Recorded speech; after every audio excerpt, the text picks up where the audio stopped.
Our popular mythology is that the terrible Nazis were attacking the Jews. But what we were never told is there was a great schism in the Jewish community of the world between the Zionists and the non-Zionists. You see, the non-Zionists were the Orthodox Jews who believed you could not have a Jewish state until the Jewish Messiah came. They didn't acknowledge Christ as Messiah, so they were waiting for their own Jewish Messiah to come. Then you would have a Jewish state, and that Jewish state would rule the world. But the Rothschilds in 1828 decided they couldn't wait for the Jewish Messiah, so they started what they called Reform Judaism under Moses Hess. And Reform Judaism said, yes, you can have a Jewish state before the Messiah comes. And the reason you could have it was the Rothschilds had made so much money, they said, we'll buy our own state. So the Rothschilds sent people out to the Middle East to have Jewish settlements, and which is today the state of Israel, totally created by the Rothschild money. And so Reform Judaism then became the cause of a great schism between Orthodox Jews and Reform Jews. Now, no one has ever told you this, I'm sure, but you think that the Jewish community is monolithic. In fact, it's split sharply down the middle. But even today, they have riots in the Jewish parliament between the Orthodox Jews and the Reform Jews. And they cannot agree on anything because the basic premise is a fundamental disagreement over whether a Jewish state should even exist today. So in Germany in 1923, the German Jews were quite prosperous and quite happy, and they were not interested in becoming Zionists, and they were not interested in going to Palestine. After all, they had beautiful mansions in Germany, they had symphony orchestras, they had art, they had everything, and they were accepted in the community. As Ezra Pound said, Germany was the least anti-Jewish country in Europe. When you went over into Poland and Russia, you had very strong feeling against Jews. But in Germany, they were accepted and happy, so why would you ever have an anti-Jewish government in Germany? And of course, Hitler, allying himself with the Zionists, he said, after all, you're right. He said, we have the same goals. And so he allied with the Zionist party, and the mission of the Nazis was to force the anti-Zionist Jews to accept Zionism. And this is what the concentration camps were about. They put the anti-Zionist Jews in the concentration camps, and they were placed under the direct administration of the Sonderkommandos, who were the Zionist Jews. So the concentration camps were run by the Zionist Jews in order to punish and get rid of the anti-Zionist Jews, which they did.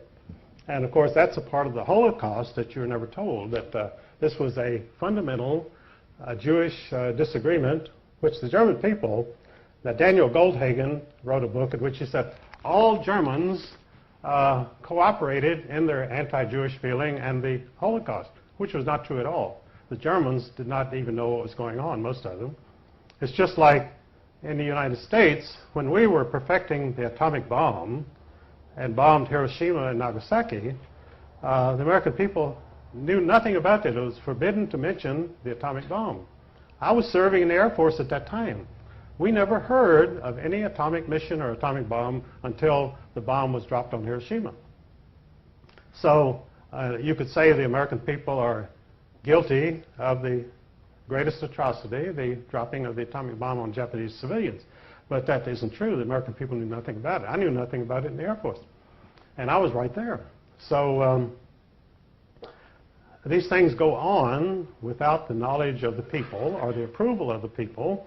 But of course, they have to accept the results. These things happen, and you're stuck with it.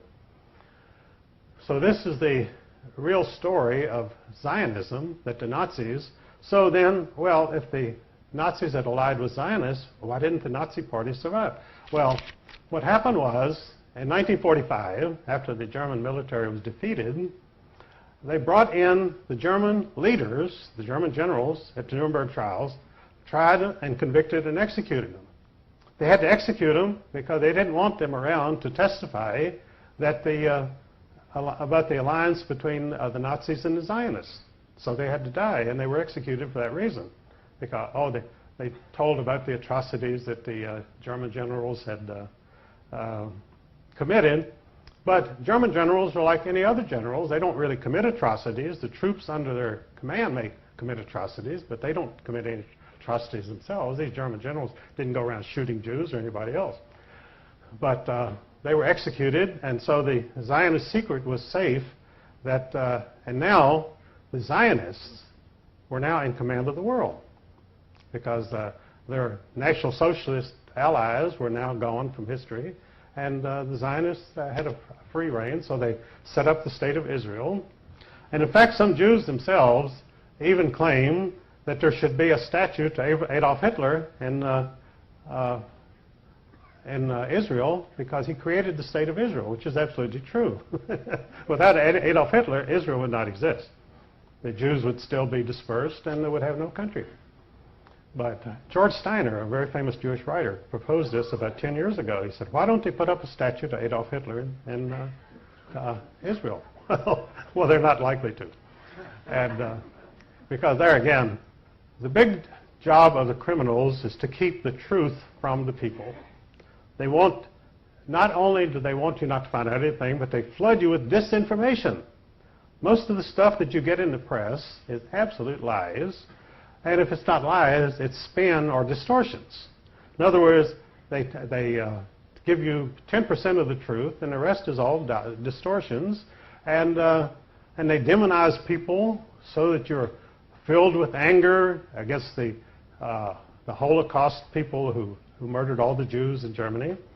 And and people do get very angry because of these things. And they don't even know what they're angry about because they're not told the facts.